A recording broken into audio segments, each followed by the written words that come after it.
Yan guys, may pangat-pangat na naman si call center. Kaya nga din eh. Nakot ng ulo ko. Ba't naman sumakit? Ang init ng lakad natin kanina, ha? Nandinin agad na amoy yung prito. Nami ko yung prito mo. Alamang ako. Galamang pala yan. Yan po yung isang lata ay 300 na corn. Wala nga maibili ng bigas. Yun pa. Kita nyo ang quality ng corn beef niya. Ang baka ay parang Apta iyan, kaya giling na giling. Kaya giling na giling. ang baka po niya ay parang pinakuluan sa holy water. Uy, ano yan? Hindi ako matitinag kahit pa ako'y paringgan nyo. Hindi na tinag. Dahil pag kayo nakain sa kanila, kayo basta na lang ang makabungkal. Magbukan tayo ngayon. Guys, mawawawi na po si Sisi.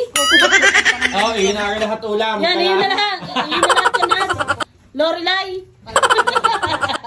Wow, talaga naglamesa pa siya ng kanya. Ayaw sabayan si Lips. Wala na kang Saan kang putin? Ang po ka kanina. May nakautot pa din sa gilid. Ayoko doon. Ayoko na. Ano ga, hindi ka na matali. Kanina po. Ikaw naman ako doon sa kusina kakain. Eh, may nakabira naman ng utot si Chaconi. Ba't hindi na may tissue pang pinamahadyata sa singit? Kasi nanay, kala mo na ito kagandahan. Napakalinis. Akala mo naman totoong napakaganda. Ay! Ito ang kagandahan. Ang hirap ng maliliit ang tao din eh. Pag tayo mo din, ipugot ang ulo mo eh. Electric fan.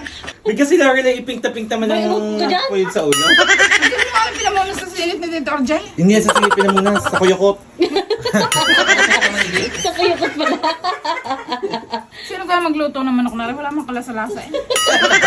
Tang ina, basher ka ha. Guys, nakikikain na nga lang, nang babash pa. Kasama rin siya.